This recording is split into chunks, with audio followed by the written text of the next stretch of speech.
this is something we're responding to, with the authorities that exist. It's time for national law trying to secure this right. If the court won't create that right, Congress could.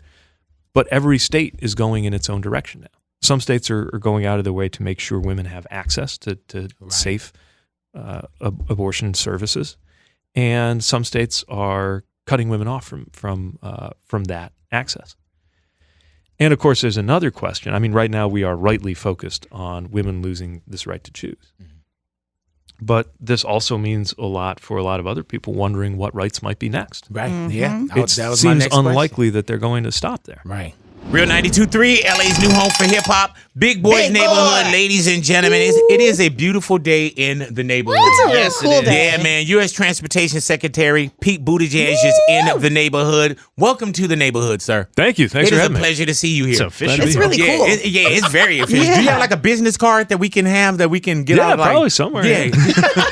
You don't want to give us a business card because we're going to misuse Hell you. yeah. So what brings you to Los Angeles? Well, a lot of things. I mean, we're doing ports, airports, trains, a little bit of everything, even though it's just a 2-day trip. We were at LAX yesterday. I saw that. We're doing $50 million to help with some of the improvements that are going on there through a new airport terminal grant program. This is all part of the president's bipartisan infrastructure law, right? So we've got funding going out throughout the country for everything from roads and bridges to ports and airports. So we started yesterday at the airport.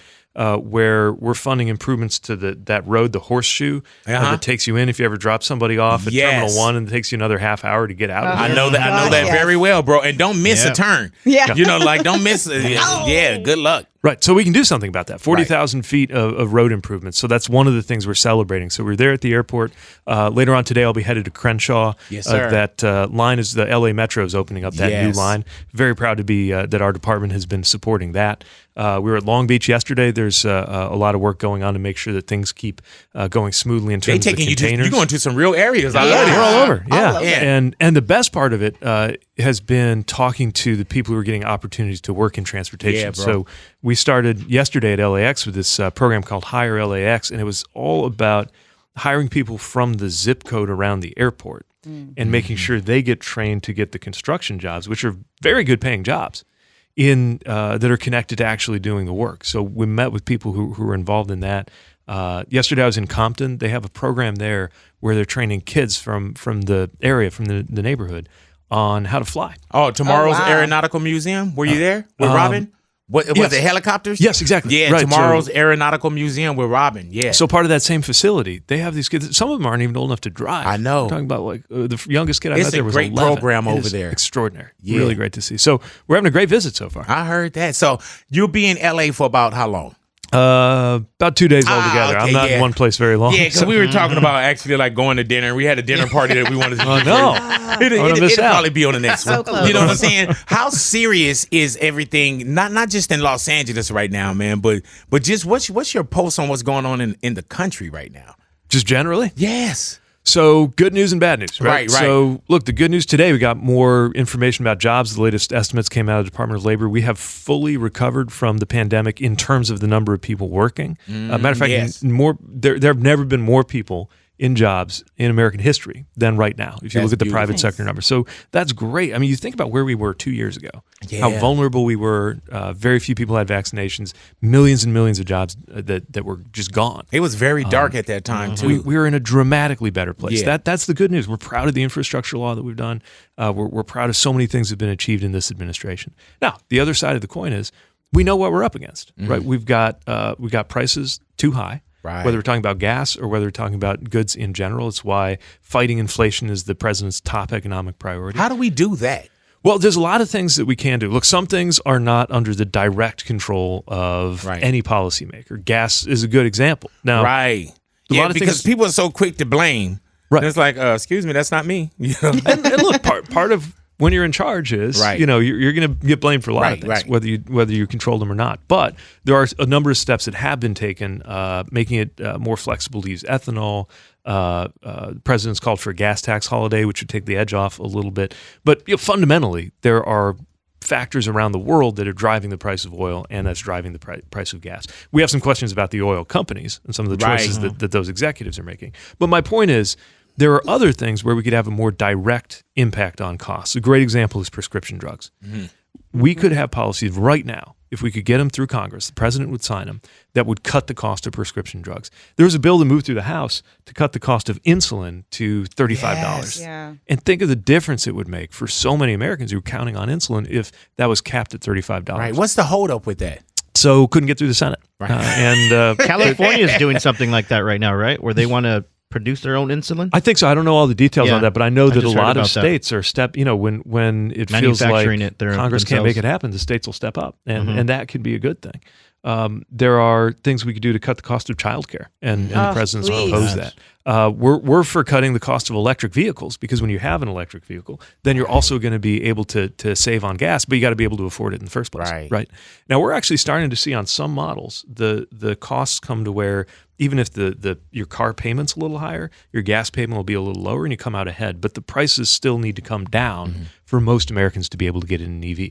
We could do that with legislation in Congress. So there's a number of things that you could do that would help lower inflation, lower costs on those things. Meanwhile, just in terms of the price of goods, that's part of where we come in. So part of why I was at Long Beach, part of why we're doing a lot of work. Were you out at the port? Yeah, exactly. Yeah, we're at the port there. We've been doing a lot of work with the truckers. We've been doing a lot of work with railroads, because if we can reduce the cost of shipping, that's one of the things that drives the cost of things that you're buying at the store. Yeah, exactly. It's something we don't think about a lot, but anything you get at a store got there on some combination of a ship, a train, and a truck.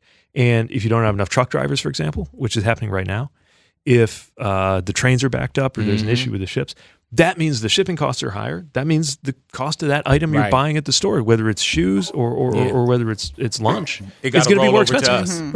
Right. So those are some of the things we can work on in my department with the funding that we're putting into making our infrastructure stronger. So in Long Beach, for example, we're adding to the rails that go right onto the dock, so that you don't have to wait for a truck to be ready to take a container off of a ship, get it onto the rails, and get it off. It could be going to the Midwest, where I'm from. But we've got to make sure the system is there. And for decades, this country has not invested in our infrastructure under the systems, whether we're talking about the conditions of our roads, our bridges, and when a bridge starts to deteriorate, as we know, there have been some terrible situations where bridges actually collapsed. What happens more frequently is they catch that there's a structural issue, and then they put a load limit on, which means a truck can no longer use that bridge. That's happening at I've seen that. Thousands of bridges around the country. That adds up, and that affects the cost of the things we buy every day. So those are the kinds of things that we're working on. Do you suggest I just leave America, or? Why not? Hey, man, but you know what, Pete Buttigieg, it seems like now it seems like a sucky time to just be in politics. You know, I've been a registered voter for years. And usually it was like, okay, well, I'm not voting for this person. I'm voting for this person. There was an opposition. You have a runoff and someone wins.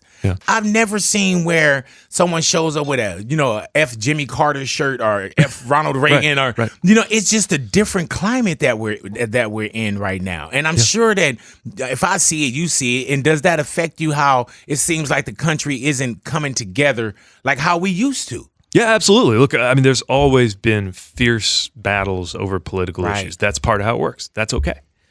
But what we see now is a level of division, and with January 6th, we saw a level of violence.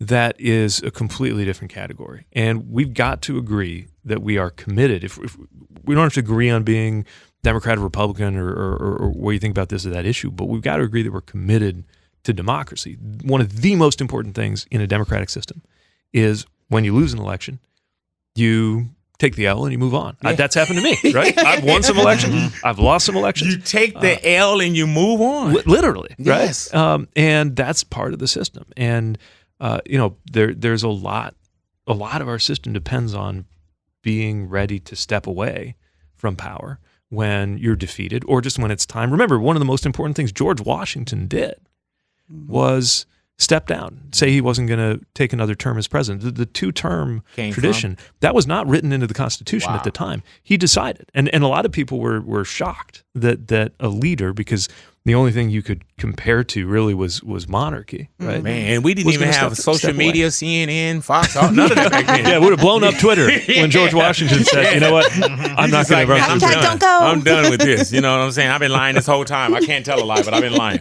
Yeah, so you see the step down, but now it's a different climate. Pete, you've been involved in politics for so long, and I want to know, at a young age, what was it in you that said, I really want to be someone that helps the country. I want to be someone that really is a leader and take that on, because that's represent change. Yeah, represent it. So it's funny. I was thinking about this yesterday when I was in Compton with these teenagers learning how to fly. Yeah, no, I was because because when I was a teenager, I wanted to be an airline pilot. Wow. I thought that was going to be the career for me. And a few things happened. One of them was that my eyesight turned out to be terrible, and at the time, that was a barrier to military training, which was the most obvious way to get trained to become a pilot. And anyway, so I became interested in different things and started becoming more interested in the news and world affairs. And I knew by the time I was in college, or at least by the time I finished college, that I wanted to be in public service. But I didn't know that meant local, because when I was a student, it felt like all of the action, definitely all the glamour, if there's any glamour in politics, was the national level and the international level. Right. But another thing that happened was my hometown was struggling. I'm from South Bend, Indiana. A lot of people know Notre Dame is in South Bend, but actually Notre Dame is next to South Bend, not in South Bend. South Bend is a city whose story was shaped by the auto industry. They were the hometown, the company town for Studebaker, which was a major American auto company before they went out of business in the 60s. And when I was growing up, the city had never recovered from losing all of those auto jobs. We'd lost something like a quarter of our population. The per capita income in our city was about $19,000. We had a poverty rate around 25%. The city was in tough shape. And a lot of people from my generation responded by leaving the city, grew up being told, we weren't directly told, but indirectly told that success was the same thing as getting out. And I got out. I went to college on the East Coast. I got a job in Chicago. But I started feeling more and more attracted to my hometown just because it was home. And a few other people from my generation, we were still in our 20s, said, we could be doing more to, instead of complaining about what happened to our city, we could do something about it. We could shape that. And to make a long story short, that led to me becoming the mayor of my city. I was 29 years old. I was about to ask, how old were you when you got elected? Yeah, I was 29. 29, we're still trying to find our way, some of us. Yeah, well, in some ways I was too. Right. But in terms of what I wanted, what I wanted to do, I saw this opportunity and convinced enough people to vote for me, became mayor. And that kind of launched, I never thought that would be part of what I would do when I was a student, but I had this, and the city started to come back. I'm not saying I single-handedly did it, but we were able to build a better future. We got people to believe in the city again, and we got more investment in the city. And actually a part of that story was transportation. So we made some investments in the way streets worked in our city, especially on the west side of South Bend, which is the historically underinvested, more Black and Latino area of town that just had not seen a lot of investment. So much so that when we started investing there was also a lot of mistrust. People were saying, all right, does this just mean I'm going to be priced out of my neighborhood? Gentrification. Exactly. Yeah. A lot of worries about gentrification. But a very different environment. I mean, in on the west side of South Bend to this day, you can get a pretty good house for much less than $100,000. So it was just a very different situation. But that created its own challenges. It's actually when a house is $30,000 or $40,000, it's actually hard to get a loan on that house. I know this probably does not compute as a housing affordability issue on the West Coast, a place like LA. But there would be families who could not afford to buy a house because the price was too low, because no bank would write a loan on a house that was worth $30,000, $40,000, $50,000. So unless they could buy it in cash, which they couldn't buy. Right. Wow. So anyway, we were dealing with all those dynamics. Part of it was investing in the streets, just improving the streetscapes, making them the kind of streets you would actually want to walk on. So you know how it feels when you're walking on a street and you're next to 4 lanes of traffic that are just blowing through as fast as possible, right? And it feels kind of hostile, and it makes you turn away from the road, and it makes you put your head down and walk as quickly as you can and try to get out of there into a neighborhood or into a quieter place. And we took some of the main streets in our city, which had been set up that way beginning in the 60s. They turned them into one-way streets. They designated them as highways. And we started to make them feel like human scale again. So slow down the traffic a little bit. I know it sounds like a strange thing that you would ever do that on purpose, but in a small city like mine in Indiana, we could handle it. Put in trees, bike lanes, just some really basic things that then sent a signal to the community that we were investing. And next thing you know, you had more businesses, including more Black and Latino-owned small businesses, starting to take a chance and open a little restaurant or open a little coffee shop or open a little shop on these streets. And the reason I'm saying all of this is that it's kind of come full circle now that I'm in this job, that part of how my city came back had to do with making the right choices in terms of how people moved around the city. And what's great about being the Secretary of Transportation is thinking about how people move around the country in every way. I mean, we do everything from aviation to commercial space travel. We do pipelines, ports, you name it. But seeing how powerful it can be to get that right, to shape economic opportunity and just shape what it feels like to live in your town, your city, your country. Man, while I got you here, I really want to speak about just some of the current events as well. Yeah. And I mean, there's so much I want to ask you about. We've been seeing more mass shootings. Yeah. And I can't say in my lifetime. I've seen more in probably the last 10, 15 years, especially as of present. Yeah. What do you feel about the mass shootings that's going on, and how should there be an assault rifle, a ban? Like, where are you at with that, Pete? It's horrifying. Yeah. And, this is the only country, certainly the only developed country, the only rich country for sure, where this happens all the time. And we have to ask ourselves, why are we the only developed country where this is happening all the time? And I think about these weapons. I was in the military. I was in Afghanistan. Thank you for your service. And thank you. Every time you went outside the wire, every time you went off base, it was a requirement, at least for my unit, that you had a long gun. We had an M4. And an M4 is not that different from an AR-15. My Twitter mentions now, as soon as this airs, we'll fill with people saying that's not the same thing. But it's not that different. Military-grade, high-powered, semi-automatic weaponry that is designed for destroying flesh and bone does not belong in the hands of any civilian in peacetime in a neighborhood in the United States of America. Right. And the president has talked about this. Most Americans, I think, understand this. Yeah. And yet here we are acting as if there's nothing we can do. Right. Now, the president used all the powers that were available to him at the executive level to do things like going after these ghost guns, where people can now create their own guns from it. It sounds like some version of this may have been involved in this terrible assassination in Japan, where the former prime minister was shot. Which is even more shocking for them. This is a country where they have maybe 10 gun deaths a year. And it was anyway. So there are steps being taken here that way. Also, after that shooting in Texas, Congress did something, not what most of us I think would consider to be enough, but there was actually a step forward on some measures that could help.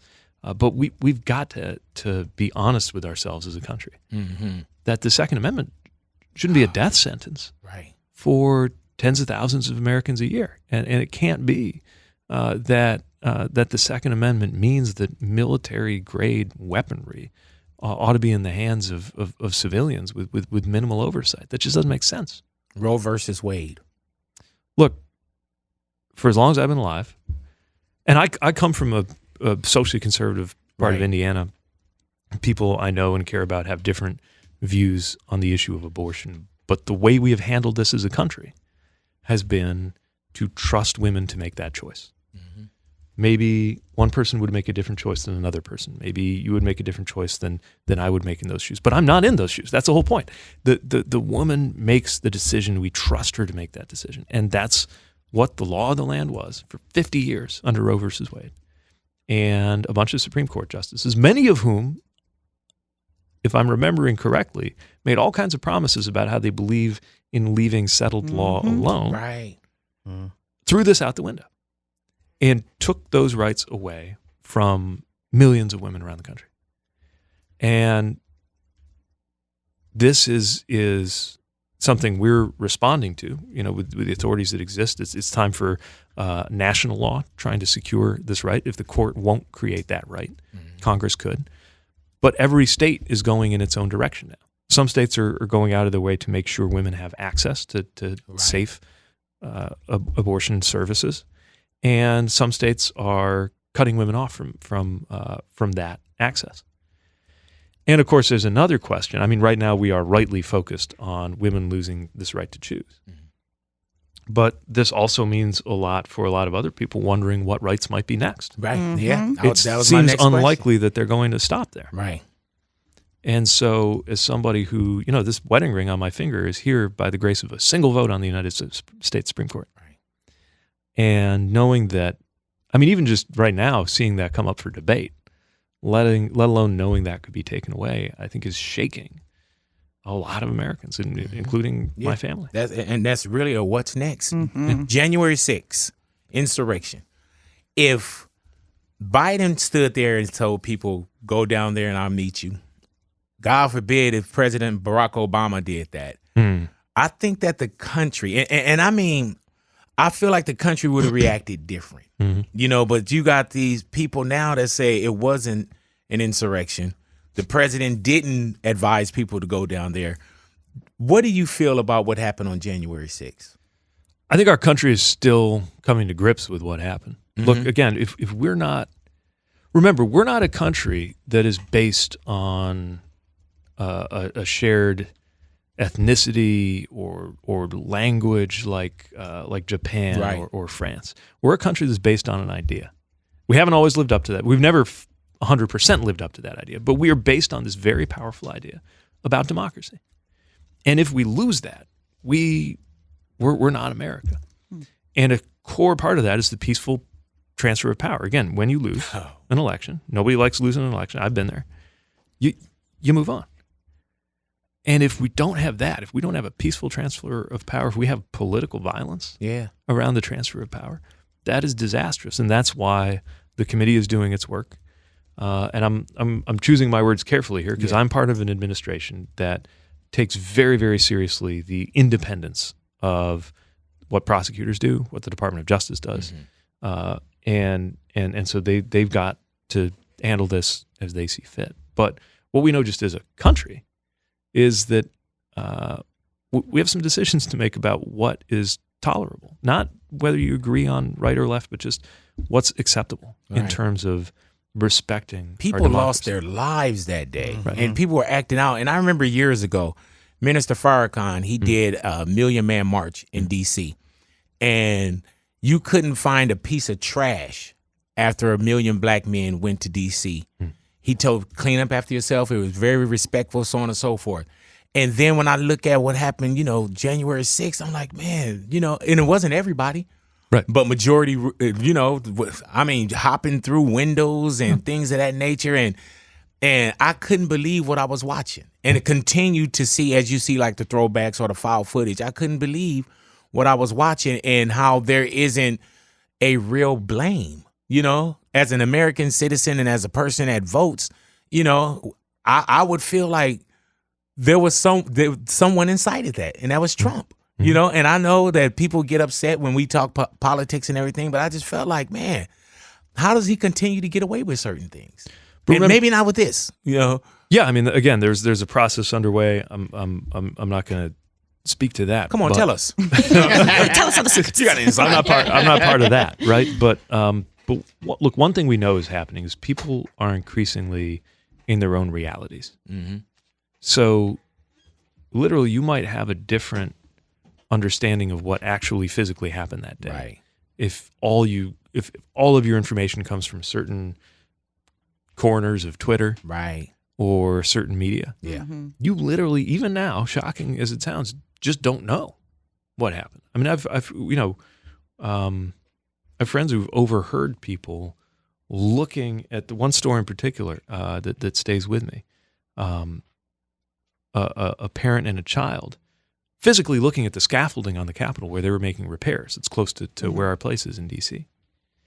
And the kid saying, "Oh, that's where it must be where the broken glass is from the insurrection," and the mom saying, "That's not true. They didn't do that. There's no actual damage there." Wow. So people literally don't have the same facts, and that's part of why we've got to find ways to reach people that get outside of the normal bubbles. Radio can do that.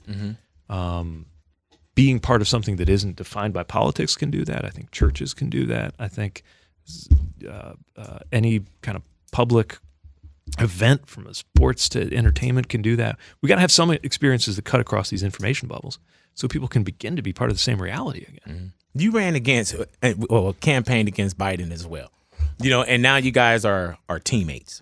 You know, how is it working with Biden? When you first started, did you look at him like, this motherfucker? You know what I'm saying? You know what I'm saying? Like, You got to. yeah. That's across your mind. But now, how is that work relationship? Look, first of all, I'm here because he hired me, because he there it invited is. me to be part of this administration. And I think it speaks especially well as somebody when you're competing. You get to know each other when you're competing, and you come to respect each other, and you come to really appreciate each other. Now, of course, all of us who were competing for that nomination were fundamentally on the same side because we were in the same party. But I came to see just the kind of person he was, especially about him that I really admired and appreciated, is he treated me the exact same at the very beginning of the campaign when there were 20 people, most of them famous, and I was some dude, an obscure mayor from Indiana, who I think a lot of people would say, "What business do you have running?" And he was as nice to me then as to a senator that he'd served with for years. And then during the middle of the campaign, when things were going really well and I was actually doing better, he was just as respectful and kind to me then. And then in the end, when he beat me, he was just as kind and respectful to me then. And he has built a team, including people who competed against him, the vice president and myself, who are all part of that, and other people from across the country and very different backgrounds. When we sit in the cabinet room in the West Wing of the White House, and I look around the table, and I'm looking across at the first black vice president, the first woman vice president. I'm looking at the Secretary of Interior, who was the first Native American, Deb Haaland, the first Native American to be in that role that oversees the way America relates to Indian country and to tribes. And I see the first, I think the first Latino. I might be getting this wrong, but the roles of Homeland Security and the Secretary of Education, Alan Mayorkas and Miguel Carrillo. I could go on and on. This incredibly talented, incredibly diverse group of people who we were in any number of different places during that primary, but then came together as a team. And I've obviously never been in a cabinet before, so I don't know what other cabinets are like. But I'm part of this cabinet that is very focused at a time that's incredibly hard for the country because of the shockwaves of the pandemic and inflation and dealing with the war in Russia, all the things going on. And also incredibly promising for the country because we got this infrastructure funding through, my department's working on the transportation pieces. Michael Regan, who's running the EPA, he's working, among other things, on getting rid of lead pipes, which are a huge problem in the country and can rob children of the chance to thrive because lead poisoning, it stays with you for a lifetime. They're working that issue. Gina Raimondo, the Department of Commerce, is working on getting internet, affordable internet, not just internet, affordable internet to every single household in the country. There's this amazing moment where we're doing the kinds of things the kinds of things that people, to your earlier question, the kinds of things people get into government and public service hoping they'd get to do. That you want to do, right? And working on that is such a privilege. And the president is a very good boss. When we were going through some really tough times with our son, we have twins. They're going to be 1 year old soon. And but last fall, our son became ill and was on life support for a while. Oh, God. And as we were going through all of that, he made sure that I knew that whatever we needed to do for family would come first, and that he would have my back, and I'll always be grateful for that. I'm part of a great team, and I've got a great boss. I'm not mad at you. U.S. Transportation Secretary Pete Buttigieg in the neighborhood. I got to ask you, what kind of perks come with being Pete Buttigieg? If you walk into a restaurant, would somebody give you a meal for free? Or do you have to watch the meal because they're probably not really with you? No, I try. Look, I mean, first of all, we have some pretty strict ethics standards. Gotcha. I definitely can't get in there. And I try to. In fact, yesterday I was on the flight, and I've got enough. I fly enough that sometimes the airline bumps me up into first class, and I don't want anyone taking a picture of me in first class when I'm traveling on the government dime. So we had to figure out a way to to downgrade ourselves. We try to be really respectful of the fact that I'm a public servant, and and respond to that. But you still get incredible. To anytime you walk through the doors of the White House is an incredible privilege. Do you ever be in the Oval Office and sit there and be like, man, it should have been mine? No. Okay, just a second. So you're not petty like I am. Oh man, yeah. Would you run again? I don't know if I'll ever run for office again. And I know that's probably. You're giving me this look like that's the. Watch in a few years we're going to be like, remember when Pete came in here? The reason why, hopefully in a few years we'll still be here. Yeah. But the reason why I ask is because you were so close and so many Americans was rooting for you. So here's the thing. I think anytime you consider running for office, it's got to be about the moment and it's got to be about what you bring. Right. And if you think what you uniquely bring to that moment is what fits the moment and what fits the office, then you should run. Right. But if you find somebody else where that's true, then you should follow them and support them. And so it's just impossible to know. Is that person here? Well, right now that person is the president, which is why I work for the president. But we don't know what's going to happen in the future across our lifetimes. But I think we all know that there are ways to make ourselves useful, and that can be public service, and that can be entrepreneurship. And that can be volunteerism, and that can be being an educator. I mean, there's a lot of different ways to do it. Right. I wouldn't want to be. It's just so much, man. A lot of pressure in office. Yeah, because it's hard, but it's so rewarding. Really? Yeah. I feel like you have to know a lot. Not even not as much sometimes as you don't. Yeah, you know what I'm saying? That's true, Sometimes you don't have to know a lot. Some people did prove that. Sometimes to do the job right, I feel like you should know a lot. Right. Oh my gosh. Or you should know to get people in the room who know. Right. That's true. So Create a good job team. like mine, and I ran for president. Obviously, I have a healthy ego. I have a great education, but if there's an issue around the finer points of licensing commercial space travel, or pipeline safety, or how to handle a complex international aviation negotiation, you got to have the humility to know that you're not going to be the person in the room, no matter how much time you spend with it. Somebody in the room has been doing this for 20 years, and you need to know how to listen to them. And of course, the problem is, what do you do when people who you bring to the table, who you consider to be smarter than you on these issues, don't agree with each other? That's when you earn your paycheck as somebody in elected office or somebody in appointed office.